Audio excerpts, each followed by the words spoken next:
আজকে প্রধান অতিথি উনি ছিলেন, উনি চলে গেছেন। আমি শুনেছি আমাকে উনি প্রশ্ন করেছেন, বলার জন্য বলেছেন যে ইসলামে ভোট আছে কিনা, এই ব্যাপারে উনি একটা প্রশ্ন করেছেন, খুবই স্পর্শকাতর একটা প্রশ্ন। এটার জবাব আমি যদি বলি নাই, তাহলে বলুন তো ইসলাম কি পরিপূর্ণ হলো না অপরিপূর্ণ হলো? তাহলে ইসলামে অবশ্যই ভোটের ব্যাপারে কথা বক্তব্য কি আছে কিনা বলেন, আসতে বলবেন না, আছে কিনা বলেন। আমি আস্তে আস্তে করে বলবো। আমি আমার আলোচনার জীবনে আমার ভিতরে উচ্ছৃঙ্খলপনা, আমার ভিতরে উচ্ছৃঙ্খল কোনো আলোচনার ধরন আপনারা মনে হয় পান নাই কখন, যারা আলোচনা শোনেন আমার। আমি যতটুকু পারি হক কথাই বলি, কিন্তু আমার আলোচনার মধ্য দিয়ে যদি প্রথমে একটা দলের লোক চলে যায়, পর আরেকটা দলের লোক কিছু চলে গেল, এরপর আরেক দলের কিছু লোক চলে গেল, তাহলে আমি কথা বলবো কাকে নিয়ে? আমি দাওয়াত দিতে যাব, দাওয়াত দিতে গিয়ে আমাকে প্রজ্ঞার সাথে দরদ দিয়ে বুঝিয়ে এরপরেই তো কথা বলতে হবে। কারণ দাওয়াতের একটা পন্থা আছে না নাই বলেন তো? এখানে আমি ভাববো না যে সব আল্লাহওয়ালা মানুষ বসে আছে, এটা কি ভাবা যাবে? অনেক বেনামাজিও থাকতে পারে এই জায়গায়। আমার টঙ্গিপাড়ায় মাহফিল ছিল, টঙ্গিপাড়া নাম শুনছেন তো? কোটালীপাড়া টঙ্গিপাড়া, ওই এলাকায় হিন্দু মানুষ বেশি। আমি জানতাম না এটা, আমি আলোচনার মাঝখানে গিয়ে বললাম ভাই এখানে অন্য ধর্মের লোক আছেন নাকি? দেখি যে হাত উঠছে 70% লোকের। তো আমি ভাবলাম এতক্ষণ ওয়াজ করলাম তো আমি এটা না ভেবে, কিন্তু কোরআন কি শুধু মুসলমানদের না সবার? এক দলের না সবার জন্য?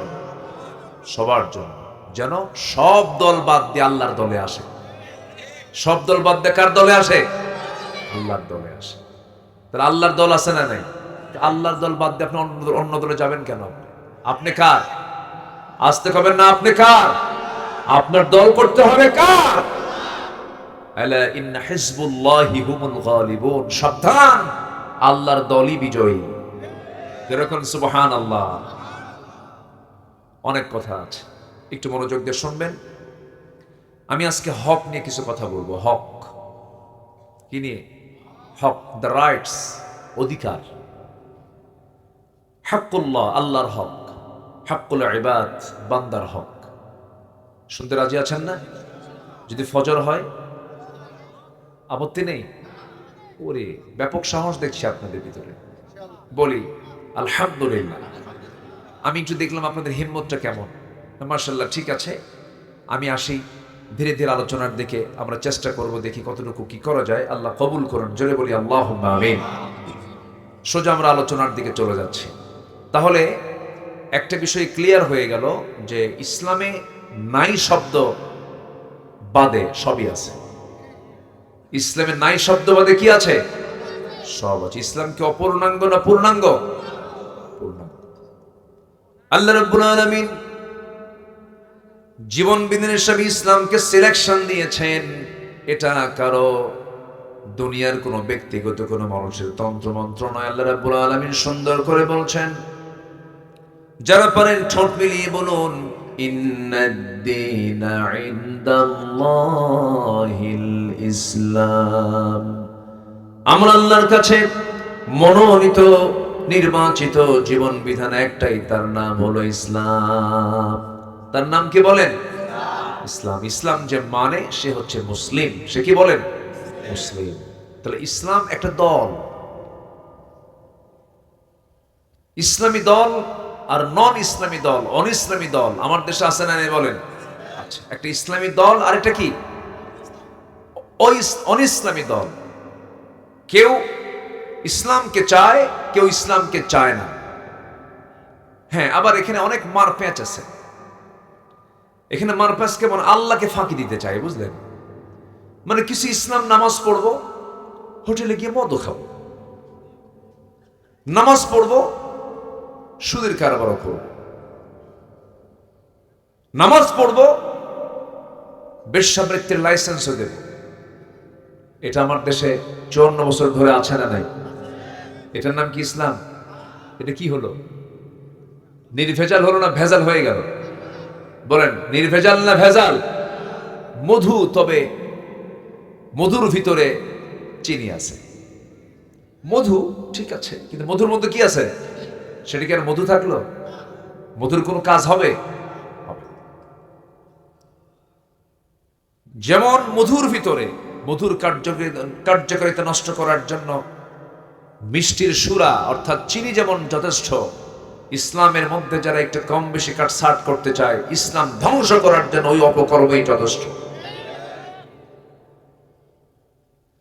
ইফরাত করা যাবে না, তাফরিত করা যাবে না। কোনো খাটো লম্বা করার কোনো সুযোগ পৃথিবীর কোনো মানুষের মধ্যে নাই। ইসলামকে কোনো খাটো লম্বা করার সুযোগ নেই। ইসলামকে মর্জি মতো করে মানবো আবার কিছু মানবো না, এটা সুযোগ নেই। ইসলামকে মানতে গেলে পরিপূর্ণ মানতে হবে। এটা কার কথা, কার ঘোষণা? আল্লাহর ঘোষণা। আল্লাহ রাব্বুল আলামিন বলেন, ইয়া আইয়ুহাল্লাযীনা আমানু দুখুলু ফিস-সিলমি কাফা ولا تتبعوا خطوات الشيطان إنه لكم عدو مبين জোরে বলুন আল্লাহু আকবার। ঈমানদারেরা তোমরা ইসলামের ভিতরে পরিপূর্ণরূপে দাখিল হয়ে যাও। আংশিক ঢুকবে না, তা হবে না। আল্লাহর এক জায়গায় শক্ত করে বলছেন, আফাতুমিনুনা বিবাদিল কিতাব তুমি কিতাবের কিছু অংশ মানবে, কিছু অংশ মানবে না, তা হবে না। পুরোপুরি তোমাকে মানতে হবে। তা যদি করো, ইল্লা খিজিউন ফিল হায়াতিদ দুনিয়া, দুনিয়ার জিন্দেগিতে লাঞ্ছিত হবে, আখিরাতে ক্ষতিগ্রস্তদের অন্তর্ভুক্ত হয়ে যাবে। তাহলে একটা বিষয় এ পর্যন্ত ক্লিয়ার হয়ে গেলাম আমরা, ইসলাম পরিপূর্ণ একটা জীবন বিধান। এই ইসলামের মধ্যে অন্য কিছু ঢুকানো যাবে না। আবার ইসলাম থেকে কোনো হুকুমকে ইসলাম থেকে বের করে দেওয়াও যাবে না। এর মধ্যে খাটো লম্বা করা যাবে না। এই সমস্ত কাজ যারা করবে তারাই হলো ফাসিক, তারাই হলো জালিম, তারাই হলো মুনাফিক। ঠিক কি না? আমার দেশে তো এরকম ধরনের লোক নাই মনে হয়। 54 বছরে সব মুসলমানরাই ক্ষমতায় ছিল, সবাই মুসলমানই ম্যাক্সিমাম। এই 54 বছরের জাতিকে জাহান্নাম থেকে বাঁচানোর জন্য নামাজের একটা আইন তারা পাশ করতে পারে নাই। মাশাআল্লাহ, মদের আইন পাশ করছে, সুদের আইন পাশ করেছে, বেশ্যাবৃত্তির লাইসেন্স দিয়েছে, অশ্লীল সিনেমার সেন্সর অনুমোদন দিয়েছে, আকাম কুকামের লাইসেন্স দিয়েছে, নামাজের আইন পাশ করতে পারে না। দোষ আমাদের দেয়। সম্মানিত ভাইয়েরা, আবার নির্বাচন যখন আসে তখন বলে আমাদেরকে নির্বাচিত করলে মদিনার সনদে দেশ চালাবো, আমরা মদিনার ইসলাম মানি। ওরে বাপ রে বাপ, রাগ করতেছেন নাকি আপনারা?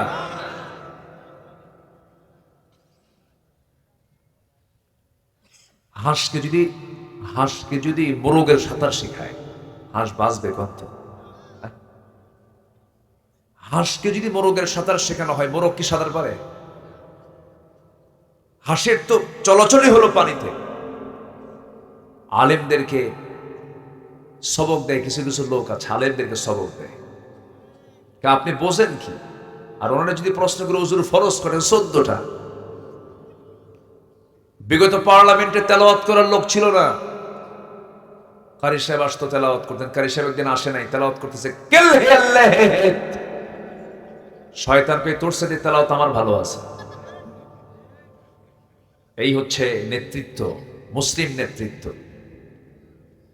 পার্লামেন্টে গান চলতো, আলহাজ মুমতাজ বেগম গান গাইতেন।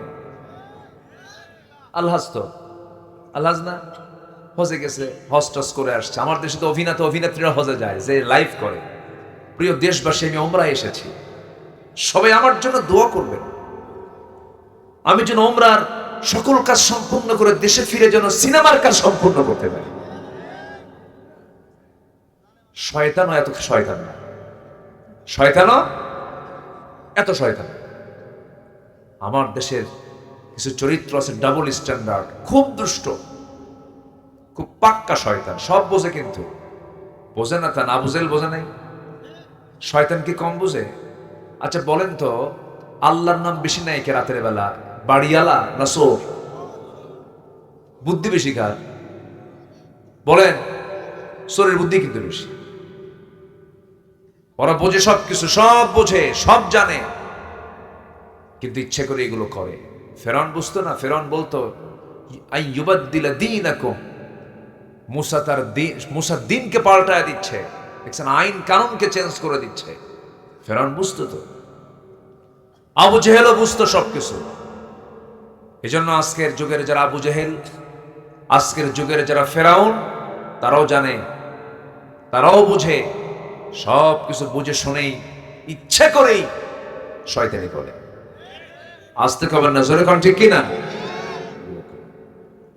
এটা মনোযোগ দিয়ে আমরা কতগুলো শুনবো। হক, যার যে হক তা তাকে দিতেই হবে, নচেত আল্লাহ ধরে ফেলবেন। আল্লাহ তাকে কি ধরে ফেলবে? আল্লাহর হক আছে না নাই? তাহলে আজকে আমার সাবজেক্ট দুটো পার্টে হবে, একটা হচ্ছে হাক্কুল্লাহ, আরেকটা হচ্ছে হাক্কুল ইবাদ। একটা হচ্ছে আল্লাহর হক, আরেকটা হচ্ছে বান্দার হক। এই হক নিয়ে সবার জানার কম বেশি দরকার আছে না নাই? আচ্ছা, একটু মনোযোগ দিয়ে কথাগুলো শুনবেন, আল্লাহ কবুল করুন, জোরে বলি আমিন। সম্মানিত ভাইরা, হকটা কি? আল্লাহ রাব্বুল আলামিন বলেন, وَاعْبُدُوا اللَّهَ وَلَا تُشْرِكُوا بِهِ شَيْئًا وَبِالْوَالِدَيْنِ إِحْسَانًا وَبِذِي الْقُرْبَى وَالْيَتَامَى وَالْمَسَاكِينِ وَالْجَارِ ذِي الْقُرْبَى وَالْجَارِ الْجُنُبِ وَالصَّاحِبِ بِالْجَنبِ وَابْنِ السَّبِيلِ وَمَا مَلَكَتْ أَيْمَانُكُمْ إِنَّ اللَّهَ لَا يُحِبُّ مَنْ كَانَ مُخْتَالًا فَخُورًا। জোরে বলুন আল্লাহু আকবার। সূরাতুন নিসা আয়াত নাম্বার 36, সূরাতুন নিসা আয়াত নাম্বার 36। নিসা মানে হলো নারীগণ, নারী সমাজ। আল্লাহ রাব্বুল আলামিন নারীকে সম্মান দিয়ে একটা সূরার নামকরণ করেছেন, সূরাতুন নিসা দিয়েছেন। কিন্তু আমরা পুরুষ, আমরা বাদ পড়ছে, আমাদের নামে কোনো সূরাই নাই। আমাদের নামে কোনো সূরা নাই। তাহলে মহিলা আছে কিন্তু পুরুষ নাই, চিন্তা করছেন? আর কিছু মায়েরা বলে আমাদের কোনো দামই নাই ইসলামে, অথচ আল্লাহ পাক নারী জাতির নামে একটা সূরা নাজিল করে দিয়েছেন। জান্নাত রেখেছেন কার পায়ের নিচে? হ্যাঁ, নারীর পায়ের নিচে। কার পায়ের নিচে? নারী। নারীর পায়ের নিচে আল্লাহ পাক জান্নাত রেখে দিয়েছেন। কোরআনের মতো কিতাবে 114 সূরার মধ্যে একটা সূরার নামকরণ করেছেন নারী সমাজ, কিন্তু কোথাও কোনো পুরুষ নামে কোনো সূরা নাই। আছে? নাই তো। সূরাতুর রিজাল নাই, নাই তো। হ্যাঁ, নবীর নামে সূরা আছে, সূরা মুহাম্মদ, সূরা ইউনুস, ইউসুফ আছে, সূরা ইব্রাহিম আছে না নাই? আছে। কিন্তু পুরুষ সমাজ নামে, পুরুষ, রিজাল, এই জাতীয় কোনো সূরা কোরআন শরীফে নাই। আমার নবীজি মেয়েদেরকে খুব পছন্দ করতেন, মেয়েদের সম্মান মর্যাদার দিকে সবসময় নজর দিতেন। অথচ আজকে কিছু মুসলিম পরিবারের কিছু নারী আছে যারা ইসলামকে ভয় পায়। ওরা ভাবে ইসলাম মানি হলো পর্দার মধ্যে আটকায় রাখা। এটা ভুল ধারণা। ইসলাম নারীকে যে অধিকার দিয়েছে, পৃথিবীর কোথাও আপনি অধিকার পাবেন না। জোরে করুন সুবহানাল্লাহ। সম্পদ বেশি পায় কে, পুরুষ না মহিলা? ভালো করে কোন। সম্পদের ক্ষয় বেশি কার, পুরুষের না নারীর? পুরুষের সম্পদের ক্ষয় বেশি, থাকি না শেষে, যোগ বিয়োগ করে শেষ। আর মেয়েদের শুধু জমতে থাকে, ওই যে বিয়ার পর থেকে, মোহরণার থেকে শুরু হলো, ক্ষয় নাই, থেকেই যায়। স্ত্রী স্বামীকে দেখবে না স্বামী স্ত্রীকে দেখবে? হ্যাঁ, দেখার দায়িত্ব কার? আস্তে আস্তে কোন কেন ভাই, কি আপনি ভয় পান নাকি? দেখার দায়িত্ব কার? না চাচ্ছেন যে না বউরা দেখুক, আমরা বসে বসে খাই? দায়িত্ব কার? স্বামী। স্বামীকে আল্লাহ পাকে দায়িত্ব দিয়েছেন, ফরজ দায়িত্ব। কি দায়িত্ব বলেন? ফরজ দায়িত্ব, সুন্নত না, নফল না, ফরজ দায়িত্ব। এটা দেখতে হবে। সন্তানের ভরণ পোষণ দেখাও ফরজ, এটাও মার জন্য না, এটা কার জন্য? বাবার জন্য। কার জন্য বলেন? বাবার জন্য। তাহলে বাবার বোঝা কি কম না বেশি বলেন তো? বেশি। বাবার কাঁধে বোঝাটা বেশি করে কে দিয়েছেন বলেন তো? আল্লাহ দিয়েছেন। তাহলে একটা নারী তার শুধু আয় আছে কিন্তু ব্যয় নাই, আয় আছে কিন্তু ক্ষয় নাই। দিন শেষে, জীবন শেষে দেখা যায় একটা নারীর সম্পত্তির পরিমাণটা পুরুষের চাইতে বেশি হয়ে যায়। এরপরেও বলছে ইসলাম ঠকাইছে। কেন ইসলাম ঠকাইছে? এই জন্য ভাই পায় 2 বিঘা, বোন পায় 1 বিঘা। দেখছেন পেঁচটা লাগাইছে কোন জায়গায়? ভাই পায় 2 বিঘা, বোন পায় 1 বিঘা, তাহলে অর্ধেক পেয়ে গেল। লিযযাকারি মিসলু হাযযিল উনসাইন, এটা ঠকাইল। হ্যাঁ না থাক, কি হয়েছে, সমস্যা পড়ুক, ওটা ওখান থেকে একটু মুছে দেন, ওখান থেকে একটু করে দেন। না একটু হটাবো না, আপনি ওখানে একটু ঘুতা মারেন দেখি, আমি সরবো না, যা আছে কপালে হোক। তাহলে ভালোই তো পড়ে দেখি। কুয়াশা তো, প্রচুর কুয়াশা, কপালে, আমার কপালে ছিল তো। ওখানে না, এখানে। হ্যাঁ জি, একটু করে দেন, ঠিক হয়ে যাবে ইনশাআল্লাহ।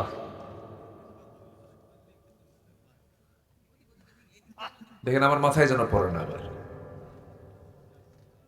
হ্যাঁ একটু গড়ে দিলেই চলে যাবে ইনশাআল্লাহ। জি, আমার দিকে তাকান। হ্যাঁ, সবাই কিন্তু আপনার লাঠির দিকে চেয়ে আছে কিন্তু, আর লাঠি সরাইলে আমি অস্ত্র করব। যে আমার দিকে তাকান। তাহলে নারীকে ইসলাম ঠকালো না জিতালো বলেন? জিতায় দিল। সব দিয়েছে, একটা নারীকে যে সম্মান দিয়েছে অকল্পনীয়, অকল্পনীয়। মান আহাক্কা বিহুসনি সাহাবাতি, সবচেয়ে বেশি হক পাওয়ার যোগ্য ব্যক্তি একটা সন্তানের কাছে কে? আল্লাহ রাসূল বলেন তোমার মা, এরপরে কে? তোমার মা, এরপর কে? তোমার মা। মান আহাক্কা বিহুসনি সাহাবাতি, 3টা বার বলে দিলেন মায়ের কথা, নারীর কথা বললেন। সবচেয়ে সম্মান ইসলামে একটা নারীকে দেওয়া হয়েছে। জোরে বলে উঠি সুবহানাল্লাহ। কিন্তু বলতেছে আমারে কেন 2 বিঘা না দিয়ে 1 বিঘা দিল, ওরে কেন 2 বিঘা দিল? কিন্তু আমার বন্ধুগণ, এই যে হক, ভাইটাকে 2 বিঘা দেওয়া হলো, বোনটাকে 1 বিঘা দেওয়া হলো, কেন দেওয়া হলো, কি জন্য দেওয়া হলো? ধরুন মেয়েটার বিয়ে হয়ে গেল, বোনটার বিয়ে হয়ে গেল। বোনের বিয়ে হওয়ার পরে সেই বোনের যদি সংসার স্বামীর ঘরে না হয়, ফিরে আসবে কার বাড়ি? বাবার বাড়ি। কার বাড়ি বলেন? বাবার বাড়ি। কিন্তু বাবা পৃথিবীতে বেঁচে নাই, আসবে কার বাড়িতে? ভাইয়ের বাড়িতে। কিন্তু ভাই বলবে তখন তুইও 2 বিঘা, আমিও 2 বিঘা, যা, ঠিক আছে না? আমিও 2 বিঘা, তুইও 2 বিঘা, সমান সমান সম্পত্তি পেয়েছিস, তুই চলে যা। কিন্তু বলার কোনো সুযোগ পাবে না, কারণ ভাইটা নিয়েছে 2 বিঘা, বোনটা পেয়েছে 1 বিঘা।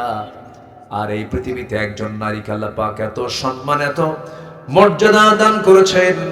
প্রত্যেকটা জায়গায় মেয়েরা যখন কোথাও যাবে, সেই সময় একা সে বের হতে পারবে না, তার গার্ডিয়ান হবে তার বাবা, গার্ডিয়ান হবে তার ভাই, মানে অর্থাৎ তার সঙ্গে একজন পুরুষ সর্বক্ষণ থাকবে। বাইরে গেলে পরে একা যাওয়ার কোনো আল্লাহ পাক সুযোগ তাকে দেন না। এমনকি হজের সফরেও মাহরাম না থাকা পর্যন্ত তার হজ কবুল হবে না, ওমরা কবুল হবে না। আল্লাহ পাক মেয়েদেরকে রানীর মতো থাকতে বলেছেন, রানীর মতো সম্মান দিয়েছেন। যেখানেই যাবে তাদের চাকর হবে পুরুষ মানুষ। কিন্তু মেয়েরা বলল না, পুরুষ যদি চাকর হয় আমরা হব চাকরানী। আমরা হব কি? চাকরানী। সমান সমান অধিকার। এই যে সমাজের ভিতরে অসামঞ্জস্য তৈরি হয়ে যায়, একজন নারীর যে ক্ষেত্রটা, তার যে কর্মক্ষেত্র, তার যে কাজ, তার পেটে আল্লাহ পাক সন্তান দিয়ে দেন। পুরুষের পেটে সন্তান তো আসে না, পুরুষ তো সন্তান ডেলিভারি করে না। নারীর যে ফাংশন, নারীর যে ডিপার্টমেন্ট, এই ডিপার্টমেন্ট অনুযায়ী আল্লাহ রাব্বুল আলামিন নারীকে সেইভাবেই থাকতে বলেছেন। আল্লাহ বলছেন ওয়াকারনা ফি বুয়ুতিকুন্না ওয়ালা তাবাররাজনা তাবাররুজাল জাহিলিয়াতিল উলা, তোমরা বাড়িতে অবস্থান করো, তবে হ্যাঁ বাইরে যখন বের হবে বাড়ির মতো পরিবেশ নিয়ে, দরজা জানালা নিয়ে বের হবে, বোরকা পরে বের হবে, শালীন পুরনো পোশাক পরে তোমরা বাইরে বের হবে, যেন তোমাদের সম্মান সম্ভ্রম যেন ঠিক থেকে যায়, তোমাদের বাহ্যিক যে সৌন্দর্য যেন প্রকাশ না পেয়ে যায়, এমন সুন্দর শালীন পুরনো পোশাক পরে বাইরে বের হবে। কথা বলতে যাবে না, ওয়াকুলনা কাওলাম মারুফা, যখন তোমরা পরপুরুষের সঙ্গে কথা বলার প্রয়োজন মনে করবে স্ট্রেট কথা বলবে, কারণ স্ট্রেট কথা না বললে ফায়াতমা আল্লাযীনা ফী কলবিহি মারাদুন, যাদের অন্তরে রোগ আছে তোমার সুন্দর কথা শুনে তার রোগটা বেড়ে যাবে। আল্লাহ রাব্বুল আলামিন সব কিছু ক্লিয়ার করে দিয়েছেন। ও বান্দা, ও বান্দী, দুনিয়াতে আমার হুকুমটা মেনে চলো। সব বিধান আমি তোমার জন্য ইসলামে দিয়ে দিয়েছি, কোরআনে দিয়ে দিয়েছি। আমার বন্ধুগণ, আল্লাহ রাব্বুল আলামিন হক নিয়ে বান্দাকে ধরে ফেলবেন কিয়ামতের দিন। সব গুনাহ মাফ হবে, কিন্তু হকের গুনাহ মাফ হবে না। এই জন্য হক নিয়ে আজকে কিছু কথা বলতে চাচ্ছি। এক নম্বর হলো কার হক? আসতে বলবেন না, কার হক? জোরে বলেন, কার হক? আল্লাহর হক। এই হক আদায়ের জন্য, আল্লাহর হক আদায়ের জন্য বান্দার জন্য 10টা করণীয়। কয়টা করণীয় বলেন? 10টা করণীয়, একটা একটা করে বলবো। আমার বন্ধুগণ, একটা হাদিস বলি, আমি সেই করণীয়ের দিকে চলে যাচ্ছি। আল্লাহ রাব্বুল আলামিন তার পিয়ারা হাবিবকে, এক সাহাবী, একদিন রাসূলকে এক সাহাবী প্রশ্ন করলেন। সেই সাহাবীর নাম হলো মুআজ রাদিয়াল্লাহু তাআলা আনহু। প্রশ্ন করছেন, রাসূল নিজেই বলছেন, তিনি বলেন, একদিন রাসূল তাকে প্রশ্ন করছেন, ইয়া মুআজ, রাসূলই প্রশ্ন করছেন সাহাবীকে, ইয়া মুআজ, হাল তাদরি হাক্কুল্লাহ আলা ইবাদিহি ওয়া মা হাক্কুল ইবাদি আলা আল্লাহ? মুআজ, তুমি কি জানো বান্দার উপর আল্লাহর হক কি? আল্লাহর উপরে বান্দার হক কি? তোমার কি জানা আছে নাকি? সঙ্গে সঙ্গে মুআজ বললেন, কুলতুল্লাহ ওয়া রাসূলুহু আ'লামু, আমি বলে দিলাম আল্লাহ এবং আল্লাহর রাসূল ভালো জানেন, আমি তো জানবো না, হুজুর আপনি বলুন। রাসূল বলছেন, ফাইন্না হাক্কুল্লাহি আলা ইবাদি আন ইয়াবুদুহু ওয়া লা ইউশরিকু বিহি শাইআন ওয়া হাক্কুল ইবাদি আলা আল্লাহ আল্লা ইউআযযিবু মান লা ইউশরিক বিহি শাইআন। আল্লাহর উপরে বান্দার উপর আল্লাহর হক হলো বান্দা তার ইবাদত করবে, শিরিক কখনো করবে না। আর ইবাদত, আর আল্লাহর উপরে বান্দার হক হলো তার ইবাদতে কাউকে শরীক না করলে আল্লাহ তাকে কোনো শাস্তি না দিয়ে জান্নাত দিয়ে দিবেন। জোরে কোন সুবহানাল্লাহ। আল্লাহ ইউআযিব, আল্লাহ পাক তাকে আযাব দিবেন না, শাস্তি দিবেন না যদি সে শিরিক না করে। জোরে কোন সুবহানাল্লাহ। এই হাদিসে একটা শর্ট আল্লাহর হক, মানে বান্দার হক আল্লাহর উপরে শর্ট একটা ধারণা আমরা পেয়ে গেলাম। এখন আসুন আমরা কোরআন সুন্নাহর আলোকে আল্লাহর হক আদায় করার জন্য বান্দার 10টা করণীয়, আমাদের 10টা করণীয় কাজ আছে। নাম্বার 1 হচ্ছে সমস্ত প্রকার শিরকের সাথে সম্পর্ক ছেদ করতে হবে। কোনো শিরকের কোনো ছোঁয়া আমার জীবনে রাখা যাবে না। এখন শিরিকটা কি? আমার আলোচনায় কি বিরক্ত হচ্ছেন নাকি আপনারা? আমি অপ্রাসঙ্গিক, অপ্রয়োজনীয় আমি কোনো কথা বলতে পারি না ভাই। ওই যে তারানের বান্দরে কলা খেছে ইন্দুরে, এই জাতীয় কথা আমার মুখ থেকে বের হয় না। ভুলের সম্ভাবনা কম না বেশি? বেশি। এই জন্য কথা যতটুকু বলবো এটা যেন কাজের কথা হয়। কিসের কথা হয়? কাজের কথা হয়। কিন্তু চৌমোহনী, ত্রিমোহনী, বিভিন্ন রাস্তার মোড়ে মোড়ে কিছু চায়ের দোকান থাকে, সেখানে খুব অহির কথা হয়, তাই না? হাইরে আল্লাহু আকবার, কত যে আজে বাজে কথা মুসলমানদের মুখ থেকে বের হয়, অথচ মুসলমানদের মুখ হবে, জবান হবে সবচাইতে পরিচ্ছন্ন জবান। বেহুদা বাজে একটা কথাও মুখ থেকে বের হতে পারে না ইমানদারের মুখ থেকে। ইমানদারের মুখ হবে দলিলের মতো। কিসের মতো? জমির দলিলের মতো, যেন কোনো ভুল না থাকে। কিন্তু বান্দা বেফাস কথাবার্তা বলে, বিশেষ করে মোটর ডিপার্টমেন্ট, মোটর শ্রমিকের যারা পাবলিক বাসে বিভিন্ন জায়গায় যারা চলাফেরা করেন, হাইরে তাদের ভাষা, মানে দিনটাই শুরু করে হলো মায়ের 14 গোষ্ঠীর উদ্ধার করিয়া। আছে কিনা বলেন? আছে কিনা? এগুলো আছে না? এগুলো ইমানদারদের সঙ্গে এটা যায় না, ইমানদাররা এগুলো করতে পারে না। এগুলো থেকে আমরা নিজেকে পরহেজ রাখবো। জোরে বলি ইনশাআল্লাহ। শিরিক করা যাবে না। সব গুনাহ মাফ হবে, শিরকের গুনাহ মাফ হবে না। আল্লাহ রাব্বুল আলামিন বলেন, ইন্নাল্লাহা লা ইয়াগফিরু আন ইউশরাকা বিহি ওয়া ইয়াগফিরু মা দুনা যালিকা লিমান ইয়াশা ওয়া মান ইউশরিক বিল্লাহি ফাকাদ দাল্লা দালালান বাঈদা। সূরাতুন নিসা আয়াত নাম্বার 116, 116 নম্বর আয়াত। আল্লাহ রাব্বুল আলামিন বলেন, আল্লাহ রাব্বুল আলামিন বান্দার সকল গুনাহ ইচ্ছা করলে সব গুনাহ মাফ করে দিতে পারেন, কিন্তু আল্লাহ কখনো শিরকের গুনাহ বান্দার মাফ করবেন না। কার কথা? আসতে বলবেন না, কার কথা? সেই দিন কোথায় যেন একটা ভিডিওতে দেখতে পেলাম, বাউল সম্রাট আবুল সরকার, নাকি বাউল সম্রাট আবুল সরকার, সে আবুল সরকার বলতেছে আল্লাহ নাচতে কইছে কোরআনে 7 বার। দেখছেন যেরকম নাউজুবিল্লাহ। কোথায় নাচতে কইল? বলে কুল আউযু বিরাব্বিন নাস মালিকিন নাস ইলাহিন নাস, তোরাও নাস। যেরকম নাউজুবিল্লাহ। আল্লাহর বিরুদ্ধে কথা বলে, নবীর বিরুদ্ধে কথা বলে, যখন যা তা তাই মুখ থেকে বের করে ফেলছে, কার সঙ্গে কোন কি লাগায় দিচ্ছে, অথচ এই সমস্ত নোংরামিগুলো করছে, অথচ আজ পর্যন্ত কোন নাস্তিকদের শাস্তি বাংলার জমিনে এই পর্যন্ত হয় নাই। হয়েছে কি? হয়েছে? হয় নাই। মন্ত্রীকে গালি দিলে জেল জরিমানা হয়, রসুলকে গালি দিলে বুদ্ধিজীবীর কাতারে তার নাম লেখা হয়। এই হচ্ছে আমার দেশের চিত্র। আমরা আগামীর বাংলাদেশকে দেখতে চাই এমন বাংলাদেশ, যে বাংলাদেশের পার্লামেন্টে সবার আগে আল্লাহ, রসুল, ইসলাম, কোরআন কিনে যারা কটূক্তি করবে তাদেরকে ফাঁসির মঞ্চে ঝুলিয়ে মারা হবে, এমন আইন পাস করতে হবে সামনের সংসদে। রাজি আছেন কারা কারা? হাত উঁচু করে দেখান মুসলমান।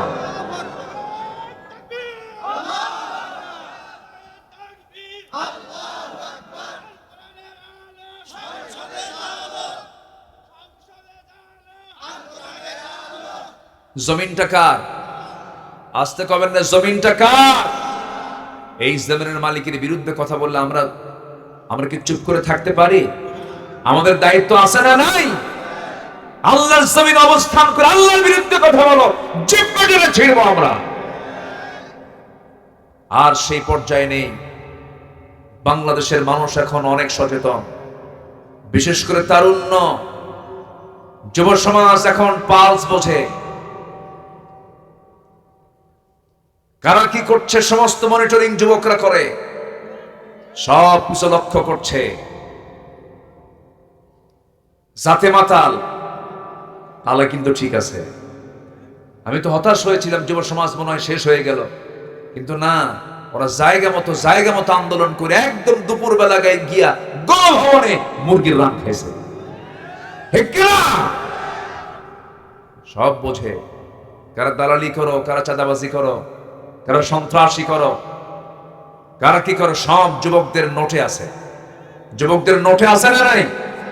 সব তারা নোট করতেছে। ভাইরে, এই জমিনটা, আমার দেশটা গুনায় ভরে গেছে। এত গুনাহ চলছে।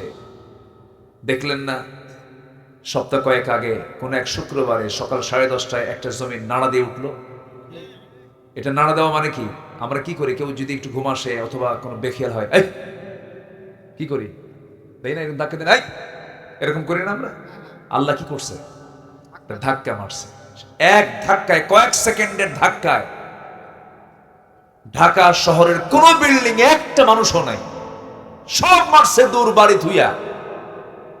জুতা পায় না খালি পায়ে, জুতা পায় না খালি পায়ে, খালি পায়ে। গায়ে তো মনে হয় শার্ট প্যান্ট কোট টাই সব ছিল না? ছিল কিছু? যা ছিল রাতে গায়ে ওই দিয়েই মারছে দৌড়। চলে গেছে বাড়ি থেকে বের হয়ে, ফকির হয়ে রাস্তায় দাঁড়ায় আছে। কি হলো এটা? এই যে ঘর থেকে জুতা খুইলা যে দৌড় মারছে, কার ভয়ে? আল্লাহর ভয়ে। কি কয় এটা? আল্লাহর ভয়ে দৌড় মারছে? মরার ভয়, মরার। যদি মরে যাই এই ভয়ে মারছে দৌড়। আল্লাহর ভয়ে যদি বের হতো, এটা এই সময় বের হতো না, ফজরের সময় বের হতো। কোন সময় বের হতো?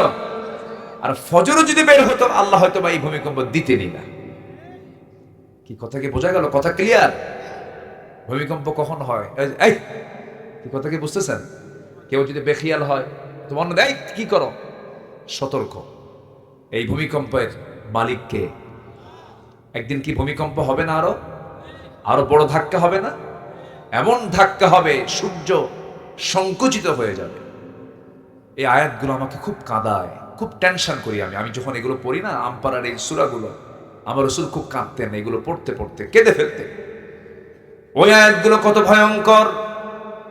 ইদাশ শামসু কুওয়ারাত ওয়া ইদান নুজুমু কাদারাত إذا السماء انفطرت وإذا الكواكب انتثرت إذا زلزلت الأرض زلزالها وأخرجت الأرض أثقالها وقال الإنسان ما لها জমিন প্রকম্পিত হবে, জমিন কম্পমান হবে, নড়ে যাবে, জমিন তার ভিতরের সবকিছু উদ্গীরণ করে দেবে। এই যে প্রশান্তের নাম আমরা শুনেছি, প্রশান্ত মহাসাগরের নিচে আল্লাহ পাক আগুন রেখে দিয়েছেন চুলার মতো করে। যদি আগুন না রাখতেন প্রশান্তের পানিগুলো সব আইস হয়ে যেত, সব বরফ হয়ে যেত, নৌযান চলতো না, জাহাজগুলো চলতো না। কিন্তু কিয়ামত যখন শুরু হয়ে যাবে, সমস্ত ভিতরের সমস্ত আগুনের লাফাগুলো সব উদ্গীরণ হয়ে যাবে, সব ব্লাস্ট হয়ে যাবে, সব বের হয়ে যাবে।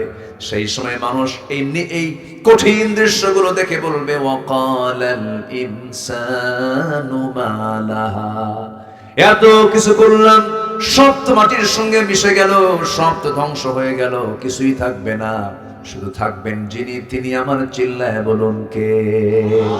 কুল্লু মান আলাইহা ফান ওয়া ইয়াবকা ওয়াজহু রাব্বিকা যুল জালালি ওয়াল ইকরাম। জোরে বলুন ফাবিআইয়ি আলা'i রাব্বিকুমা তুকাযযিবান। ঠিক থাকবেন কে বলেন? আমরা যে জমিনে থাকি, এই জমিন কিন্তু শান্ত নয়, চরম চঞ্চল, চরম অস্থির এই জমিন। এই জমিনের নিচে এক অবিরাম রহস্যময় টেকটনিক গতির খেলা চলছে। এই টেকটনিক প্লেটগুলো একে অপরের সঙ্গে যখন সংঘর্ষ করে অথবা সরে গিয়ে জমে থাকার শক্তি হঠাৎ সৃষ্টি হয়ে যায়, হঠাৎ একটা শক্তিশালী শক ওয়েভ সৃষ্টি হয়, পুরা জমিনকে কাঁপিয়ে তোলে। আল্লাহ রাব্বুল আলামিন এই কম্পমানটা যদি কয়েক সেকেন্ড না করে, যদি সেই দিন যদি শুক্রবারে পৃথিবী ধ্বংস হবে, শুক্রবারে সেই দিন যদি মাঝে মাঝে চিন্তা করে এই বিষয়গুলো 11 সেকেন্ড না হয়ে যদি সেটাকে আরো 50 সেকেন্ড বাড়ায় যদি 1 মিনিট হতো, আগামী 100 বছরেও ঢাকা এই চিত্র ফিরে আসতে পারতো না। ক্ষমতা কার?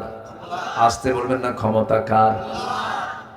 এই জমিন যেন না কাঁপে, এই জমিন যেন না নড়াচড়া করে আল্লাহ রাব্বুল আলামিন সেই জন্য পৃথিবীর বিভিন্ন জায়গায়, জমিনের বিভিন্ন জায়গায় আল্লাহ রাব্বুল আলামিন মাঝে মাঝে তিনি পাহাড় সৃষ্টি করে দিয়েছেন। রাজশাহীর মানুষ বুঝবে না, পাবনার মানুষ বুঝবে না, সিরাজগঞ্জ বুঝবে না, রংপুর দিনাজপুর বুঝবে না, কারণ এলাকায় পাহাড় নাই, সমতল বেশি। কিন্তু আপনি যখন পাহাড়ি এলাকায় চলে যাবেন, সিলেট যাবেন, আপনি যখন চলে যাবেন চিটাগাং এর দিকে যাবেন, ঘন ঘন পাহাড় কে দিয়েছেন বলেন? আল্লাহ দিয়েছেন। কেন দিয়েছেন? ওয়ালকা ফিল আরদি রাওয়াসিয়া আন তামিদা বিকুম ওয়া আনহারাম ওয়া সুবুলান লাআল্লাকুম তাহতাদুন। জোরে বলুন আল্লাহু আকবার। সূরাতুন নাহল আয়াত নাম্বার 15 আল্লাহ রাব্বুল আলামিন বলেন, তিনি জমিনে স্থাপন করেছেন সুদৃঢ় পর্বতমালা, যাতে তোমাদের নিয়ে জমিন যেন হেলে না যায়, নড়াচড়া না করে। ঘরের চালের টিন যেমন আটকানোর জন্য পেরেক দিয়ে আটকাতে হয়, আল্লাহ রাব্বুল আলামিন এই জমিনটাকে নড়াচড়া বন্ধ করার জন্য ঘন ঘন পাহাড় দিয়েছেন। সেই পাহাড়গুলো দেখতে আমরা যা বাহ্যিক থেকে দেখি, যে পাহাড়টা বাইরে থেকে যতটুকু দেখি, এটা হলো 10%, তার ফাউন্ডেশন হলো 90%, 90%। যেরকম সুবহানাল্লাহ। পাহাড়টা যা দেখি এটা হলো 10 ভাগ, আর বাকি 90 ভাগই হচ্ছে এর নিচের ফাউন্ডেশন। কেউ তো সুবহানাল্লাহ বললেন না। আপনার বাড়ি 10 তলা, নিচে ফাউন্ডেশন দিয়েছেন কি 90 ভাগ বেশি? না, বিল্ডিংটাই বেশি করেছেন আর ফাউন্ডেশন দিয়েছেন এই তো একটা ঘুতা বানলেই সব শেষ হয়ে যাবে, একদম বাঁকা সিট হয়ে পড়ে থাকবে। কিন্তু আল্লাহর ফাউন্ডেশন দেখেন, পাহাড়গুলোকে নিচে রেখেছেন 90 ভাগ আর উপরে রেখেছেন মাত্র 10 ভাগ। আল্লাহ ফাউন্ডেশন কত মজবুত, পৃথিবীকে যেন নড়াচড়া না করে, পৃথিবীকে শান্ত রাখার জন্য। সুবহানাল্লাহ বলা যাবে না ভাই? কে করে দিয়েছেন? কে করে দিয়েছেন? এই জন্য আমরা সবাইকে ভুলে গেলেও কাকে ভুলবো না? বলেন কাকে ভুলবো না? আল্লাহকে বলা যাবে না। চোখটা দিয়েছেন কে? কি সুন্দর চোখ বানায় দিয়েছেন। ক্যামেরার চোখ আছে না? এই ক্যামেরার চোখ নাই, না থাকলে আমারে দেখে, দেখতেছে, দেখেন না হুজুর কোন ভুলটা করে, দেখতেছে এভাবে। এরাও খালি ক্যামেরা খালি দেখতেছে, হুজুর ভুল যেটাই করবে ওটাই ফরওয়ার্ডে দিয়ে দেবো, হুজুরের কাণ্ড দেখো। ঠিক হলো এটা, ঠিক ঠিক না তো যেটা ভুল হবে এটা তো আচ্ছা সারাক্ষণ দেখছে। ক্যামেরার যেমন চোখ আছে আমাদেরও চোখ আছে, আমাদের চোখটা আমাদের আমাদের যে অ্যাঙ্গেল, আমাদের যে লেভেল, এটার ধারে পাশেও নাই ক্যামেরা তোমাদের, কি ঠিক কিনা? হ্যাঁ, একটু বলি দেখেন, কি কষ্ট পাচ্ছেন নাকি আপনারা? আমাদের চোখের ভিতরে আল্লাহ রাব্বুল আলামিন কেমিক্যাল দিয়েছেন। আল্লাহ জামা রব, মনোযোগ দিয়ে কথাগুলো শুনবেন। দিলের কান, দিলের চোখ দিয়ে, দিলের কান দিয়ে মনোযোগ দিয়ে শুনবেন, দেখবেন, একটু কান দিয়ে শোনেন, মনোযোগ দিয়ে একটু শোনেন। আমার বন্ধুগণ, আমরা এই চোখটাকে কিন্তু 1 মিনিটে একবার দুবার না, 15 থেকে 20 বার পলকটা ফেলি, 15 থেকে 20 বার পলক ফেলি। এই পলক শুধু পড়েই না, প্রতিটা বার পড়ার সময় চোখ থেকে পানি নির্গত হয়, পানি বের হয়। সেই পানিটা সারা দিন 24 ঘন্টায় সে পানির পরিমাণ হলো 1 মিলিলিটার। সুবহানাল্লাহ বলা যাবে না? 1 মিলিলিটার চোখের পানি বের হয়। ওয়াইফারের মতো চোখের পলক কাজ করে, ধুলাবালি ঢোকা মাত্রই সেটাকে আউট করে দেয়। আবার চোখের পানি আল্লাহ রাব্বুল আলামিন লবণ করে দিয়েছেন। কেন? লবণ আছে যেখানে জীবাণু নাই, সেখানে জীবাণুনাশক হলো লবণ।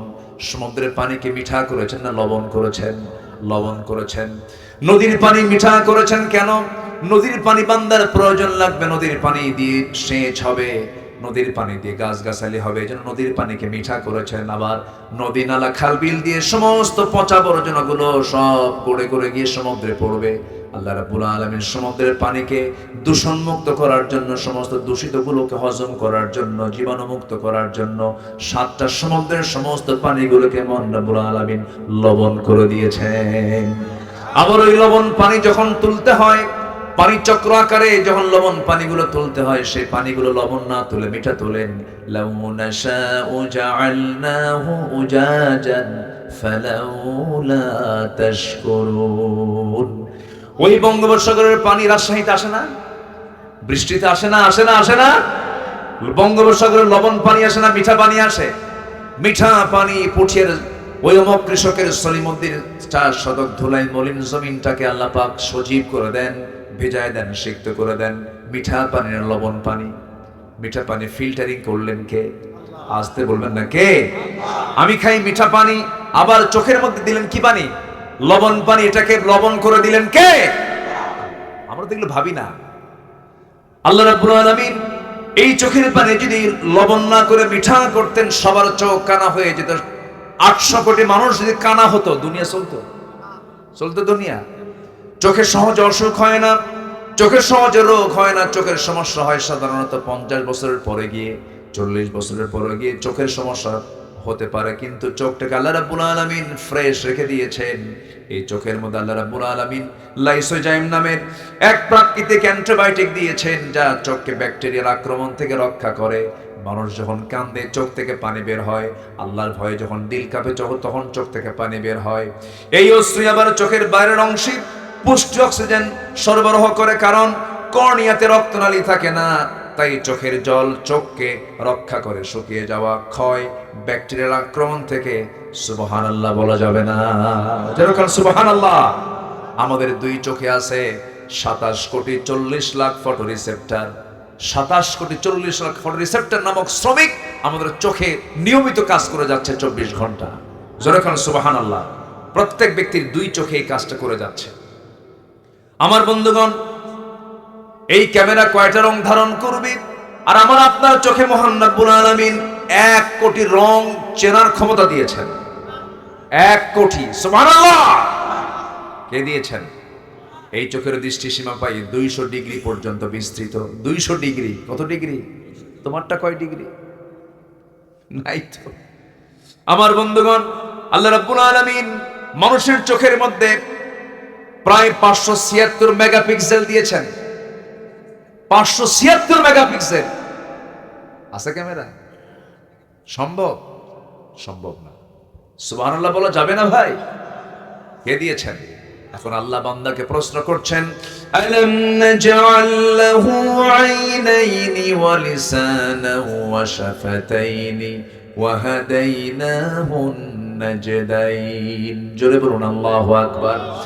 বান্দা টানা টানা টানা চক্ষু দিলাম, সুন্দর দুটো ঠোঁট দিলাম, সুন্দর একটা জিহ্বা দিলাম, জিহ্বার ভিতরে জিহ্বার চতুর্দিকে ভিজা করে দিলাম।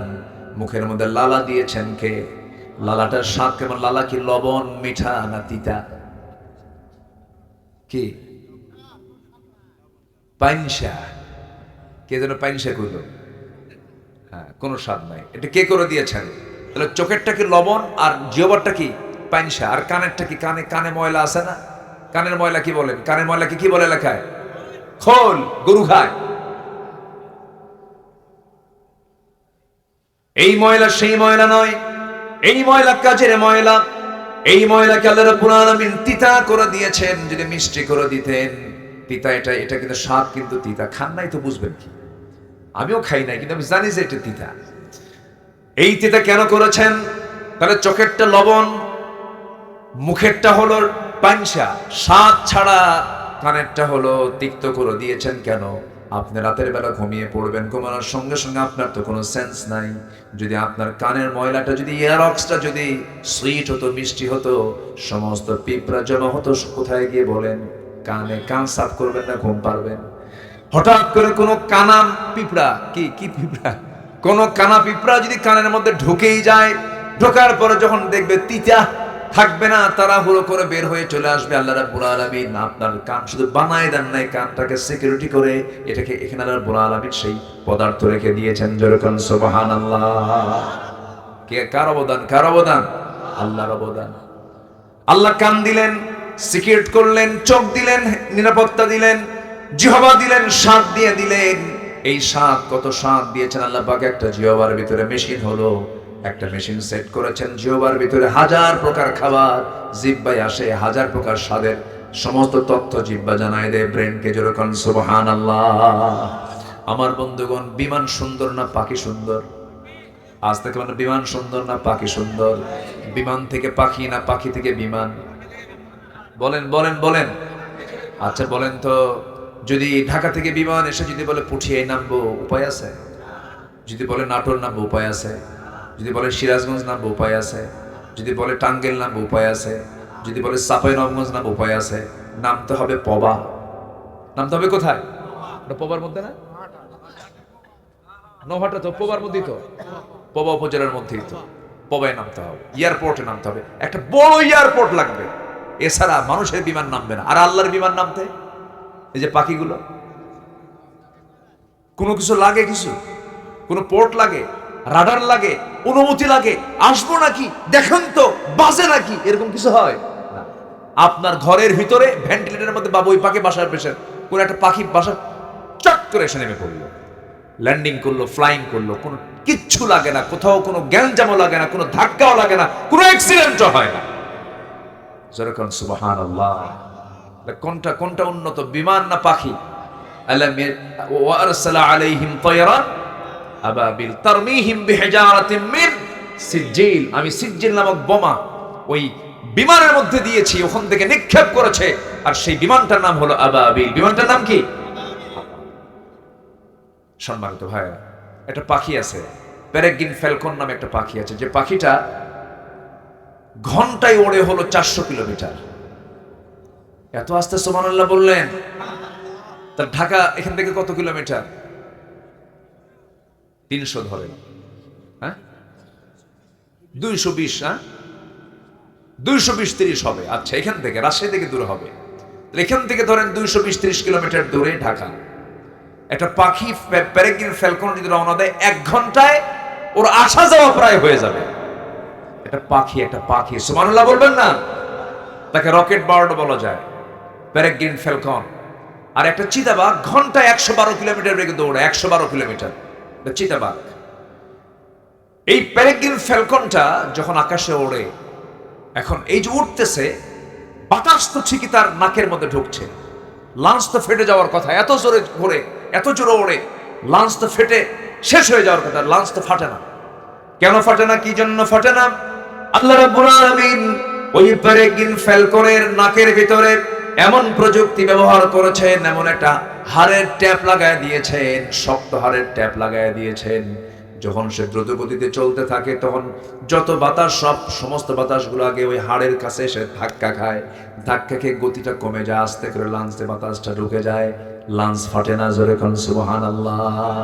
ঠিক এই পেরেগ্রিন ফ্যালকনের এই টেকনোলজি আজকের বিমান বানাতে ব্যবহার করেছে, এই ঠিক একটা ট্যাপ লাগায় দিয়েছে। সুবহানাল্লাহ বলা যাবে না? আমার বন্ধুগণ, সেই মহান রব্বুল আলামিন বলেছেন, বান্দারে সব তো আমার দেওয়া, সব তো আমার দেওয়া নিয়ামত, তুমি ভোগ করো। আমাকে ছাড়া অন্য কাউকে চাও কেন? আমাকে ছাড়া তুমি অন্য কাউকে বলো কেন? আমি ছাড়া অন্য কারো কাছে তুমি ধারণা দাও কেন? সব চাহিদা আমি মিটায় দেব, সব আমি দিয়ে দেব। মাজারে মাজারে যাও কেন? বাচ্চা হয় না মাজারে যায় এমন লোক আমার দেশে মনে হয় নাই। গরু নিয়ে যায়, কি নিয়ে যায়? আছে নাকি এলাকায়?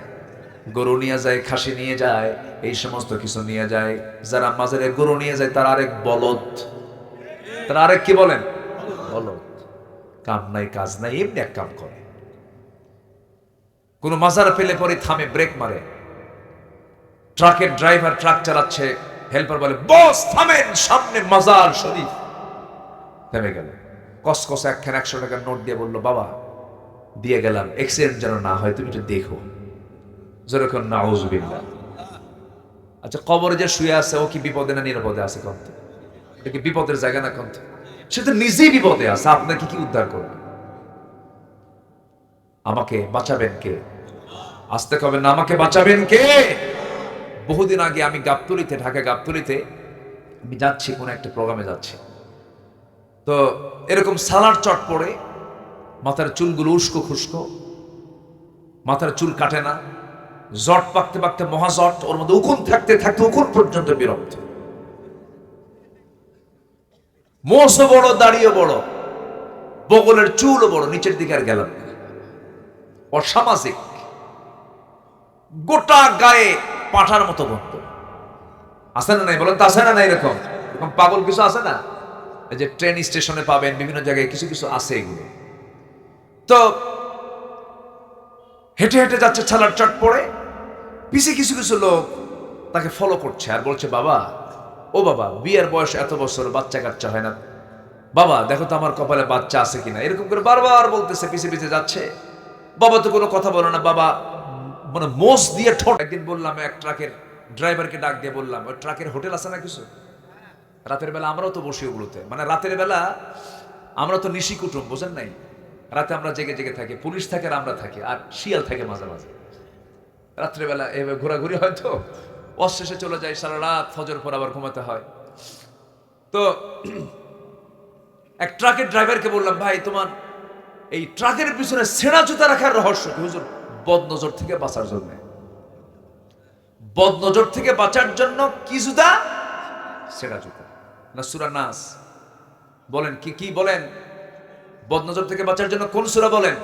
সূরা ফালাক, সূরা নাস। সব বদনজর থেকে আল্লাহ পাক হেফাজত করবেন, এটা কার ওয়াদা? আর ও কি ঝুলা রাখছে? হ্যাঁ, ছেঁড়া জুতা। এটা এটা কি হলো বলেন তো? শিরিক হলো। বিসমিল্লাহ গলত। আচ্ছা, বিসমিল্লাহর কোনো গলদ আছে? এটা কি হলো বলেন তো?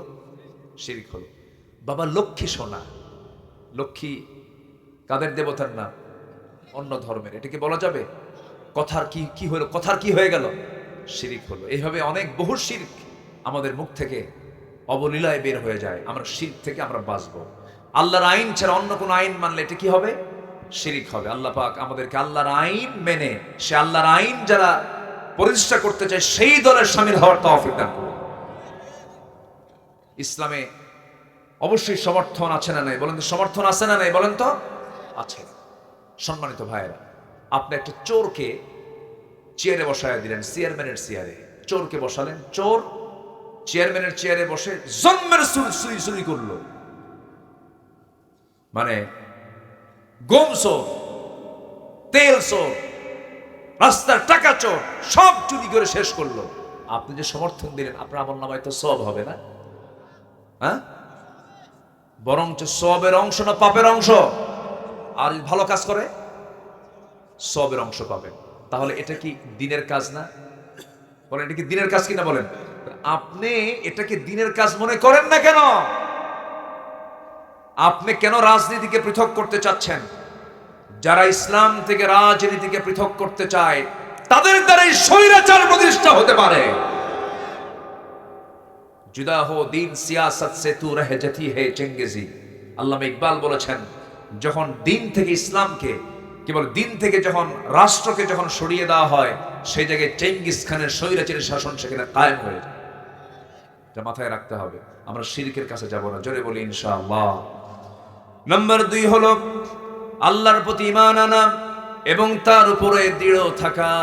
ঈমান আনা সহজ, কিন্তু ঈমান টিকে রাখা কঠিন। আল্লাহ রাব্বুল আলামিন এর জন্য বলছেন, আমি তাকেই জান্নাত দেব, শুধু ঈমান আনলে হবে না।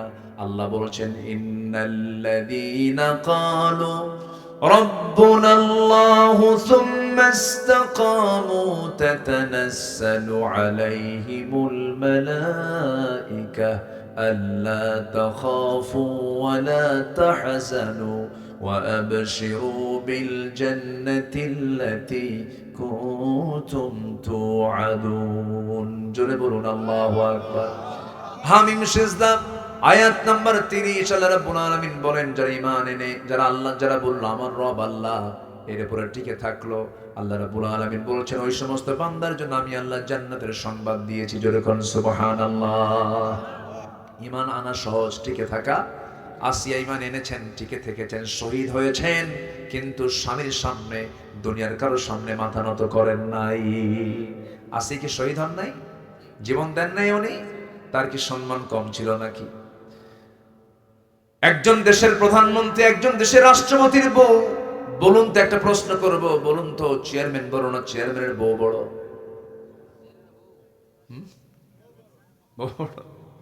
বলেন, চেয়ারম্যান বড়? বউ কি ছোট?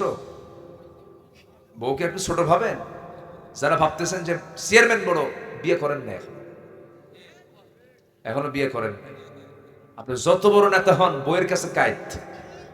ও কিচ্ছু মানে না, ওই জায়গায় কোনো আইন চলে না, সব সোজা, যত বীর বাহাদুর হোক না কেন। হ্যাঁ, হুজুরও নাই, বাস্তব তাই। ওমরে ফারুকের মতো মানুষ, তার কাছে একজন বিচার প্রার্থী হয়ে আসছে, স্বামী স্ত্রী গণ্ডগোল, তো পাশে বসে আছে, পাশের ঘরে ভিতরে ওমরে ফারুকের স্ত্রী তাকে কথাবার্তা বলছেন, খুব বাকবিতণ্ডা চলছে। এগুলো দেখে ওই লোকটা চলে যাচ্ছে। ওমরে ফারুক বাইরে এসে বললেন, এই তুমি কেন আসলা, কি জন্য আসলা, প্রশ্ন করো না, কি ফয়সালার জন্য আসলে, কিছু তো বললা না তুমি। কে এসে দেখলাম যে চিত্র, আপনার বউ আপনাকে এত কিছু বললো, আপনি কিচ্ছু বললেন না। আমার বাড়িতে বউয়ের সঙ্গে আপনি ফয়সালা দিবেন কি? ওমরে ফারুক বলছেন, আমি কিছু কইছি না, তুইও কিছু বলিস না, যা। আল্লাহু আকবার। আল্লাহ পাক এর মধ্যে একটা মাওয়াদ্দাতু ওয়া রাহমা, আল্লাহ পাক নিবিড় সম্পর্ক করে দিয়েছেন। আল্লাহু আকবার বলেন। ভালোবাসাও আছে, রহমতও। অভিমান, একটু অভিমান করলে মহব্বত কমে না বাড়ে? কথা কয় না, 3 ঘন্টা 4 ঘন্টা 12 ঘন্টা কথা নাই, চুপচাপ একদম ক্ষেপে আছে, দেখবেন একটা মুস্কি হাসি দিয়েছেন, মহব্বতটা এত গাঢ় হয়ে গেছে, আগে সব মহব্বতকে হার মেনে দিয়েছে। যেরকম আলহামদুলিল্লাহ। এটা কি পরের বউ না নিজের বউ? হ্যাঁ, এটা যেন মনে থাকে। আল্লাহ কবুল করুন, জোরে বলি আল্লাহুম্মা আমিন। আসিয়ার মতো মানুষ, তার স্বামী একজন দেশের প্রধান, এত বড় একটা পদ, রাষ্ট্রপতির পরেই হচ্ছে বউয়ের জায়গা, এত সম্মানজনক পদ, উনি এটাকে গ্রহণই করলেন না, উনি ইসলাম গ্রহণ করে নিলেন। ইসলাম যখন গ্রহণ করে নিলেন, ফার্স্ট লেডি অফ ইজিপ্ট ইমরাত ফিরাউন আসিয়া আলাইহিস সালাতু ওয়াস সালাম, সেই সময় যখন বলা হলো, আসিয়া শুনতে পেলাম তুমি নাকি কালেমা পড়েছো। আসিয়া বলছেন, শুনবেন কোন, দেখেন, আশহাদু আল্লা ইলাহা ইল্লাল্লাহ ওয়াহদাহু লা শারীকা লা। ফিরাউন সঙ্গে সঙ্গে বলল, আসিয়া আমার মান সম্মান তুমি ডুবাইয়া দিলা, সব শেষ হয়ে গেল, আমার ঘরের মানুষ তুমি যদি আমার বিরোধিতা করো, আমি সব শেষ হয়ে যাব, দয়া করে ছেড়ে দাও এগুলো। আসিয়া বলছেন, স্বামী আমার সংক্ষিপ্ত দুনিয়ার সফর, দুনিয়া থেকে বিদায় নেব, অনাবিল অনন্তকাল পড়ে আছে সে আখিরাত, আমি আপনাকে সেই আখিরাতের দাওয়াত দিচ্ছি। ওয়ালাল আখিরাতু খায়রুল লাকা মিনাল উলা। সঙ্গে সঙ্গে ফিরআউন বলছে, আসিয়া আমি জানি তুমি সত্য কথা বলছো, মুসাও সত্য, মুসার আল্লাহও সত্য, কিন্তু আমার চেয়ার যে আছে, আমার কি আছে? আমার চেয়ার যে আছে, চেয়ার তো ছাড়া যাবে না, চেয়ার তো কখনো হাতছাড়া করা যাবে না। আসিয়া দয়া করে তুমি আমার কথা শুনে নাও। আসিয়া বলছেন, জান দেব কিন্তু ইমান দেব না। সঙ্গে সঙ্গে হামানকে ডেকে, ফেরাউন হামানকে ডাক দিয়ে বলছে, হামান এদিকে আসো, কি করি কোনো বুদ্ধি পাচ্ছি না, বউকে তো মহব্বত করি, কি করা যায়? অফিরাউনা ওয়া হামানা ওয়া জুনুদাহুমা। হামান বলল, ফেরাউন বুকের শত্রু, বড় শত্রু, বউটাকে এইরকম সুযোগ দেওয়া যাবে না, শেষ করে দিতে হবে। জল্লাদ ডাকা হলো, আইন পাশ হয়ে গেল। জল্লাদ তার করাত দিয়ে কপাল থেকে মাথা থেকে পা পর্যন্ত চিরে ফেলবে, সিদ্ধান্ত চূড়ান্ত হলো।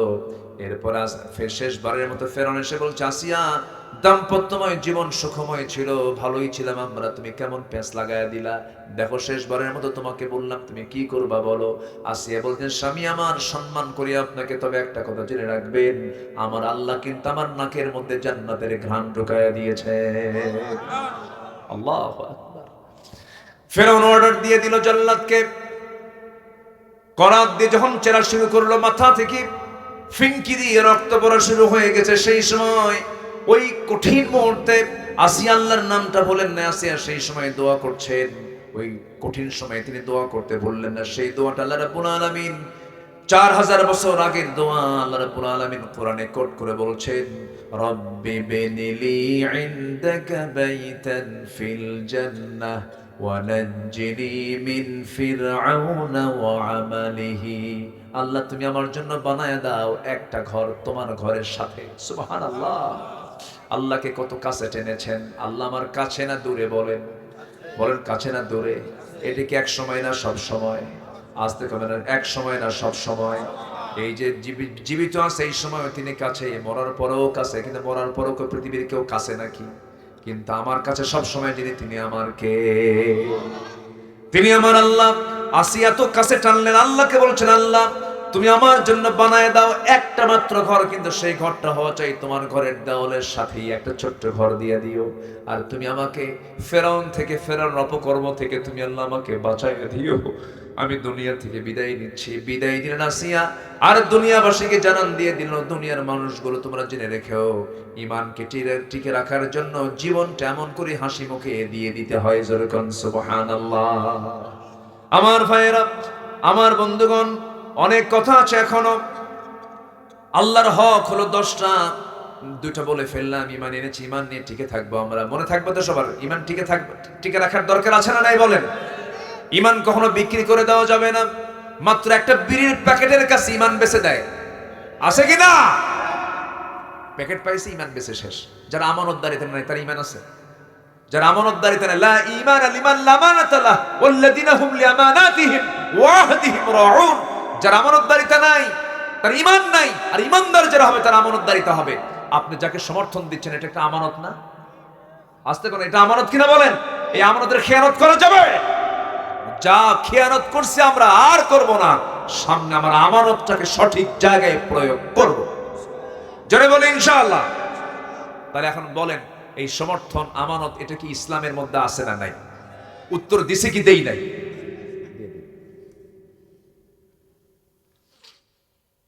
আমরা ইমান নিয়ে টিকে থাকবো। আপনার বাড়ি যাবেন না? আপনারা বাড়ি যাবেন না? একটা লোকও যায় নাই, জানেন? বুঝলাম না। আমি একটা এক্সট্রা মাহফিল আজকে পেলাম যে একটা লোক এ পর্যন্ত নড়ে নাই। বলি আলহামদুলিল্লাহ। ফজর পড়বেন তো সবাই? এখান থেকে ফজর পড়া যাবে, কিন্তু জানাজা সহ হবে। এটা কি আর সম্ভব? আচ্ছা, সবাই কি ফজর পড়বেন? বাড়িতে পড়বেন তো না মসজিদে পড়বেন? মসজিদ। জোরে বলি ইনশাআল্লাহ। আচ্ছা বলুন তো, কোন ওয়াক্তে সবচেয়ে কম মুসল্লি আমার দেশের মসজিদে পাওয়া যায়? আর আমার দেশে কোন ওয়াক্তে মানুষ বাড়িতে বেশি থাকে? ফজরই তো। বলেন, সবচেয়ে বাড়িতে বেশি ঘুমায় থাকে কোন সময় বলেন? ফজর। তাহলে ফজরেই বাড়িতে মানুষ বেশি থাকে, ফজরেই সবচেয়ে কম মুসল্লি মসজিদে পাওয়া যায়। তার লক্ষণ খুব ভালো না? আলহামদুলিল্লাহ নাকি? কি করবেন আপনারা? আপনার গ্রামকে নামাজি বানান, নামাজের গ্রাম বানায় দেন। যেদিন দেখবেন আপনার গ্রামটা জোহর, আসর, মাগরিব, এশার চাইতে ফজরের মুসল্লি দিয়ে মসজিদ ভরে গেছে, আল্লাহর কসম করে বলে গেলাম আমি আব্দুল্লাহ আমিন, আপনার গ্রামে কোনো মাদক, নেশা, চোর, এরপরে সুদখোর পরিবেশ আপনার গ্রাম থেকে আর একটাও থাকবে না, সব চলে যাবে। আল্লাহ পাক এই গ্রামকে নামাজের গ্রাম বানায় দেন। জোরে বলি আল্লাহুম্মা আমিন। তাহলে ঈমান এনেছি, আমরা ঈমানটাকে টিকে রাখবো। জোরে বলি ইনশাআল্লাহ। নাম্বার 3 হচ্ছে আল্লাহর হক হলো আল্লাহকে ভয় করা। কাকে ভয় করা? দুনিয়ার কোনো প্রশাসন না, আল্লাহর ভয়। আল্লাহর ভয়, হাক্কা তুকাতিহি ওয়া লা তামুতুন্না ইল্লা ওয়া আনতুম মুসলিমুন। নাম্বার 4 হলো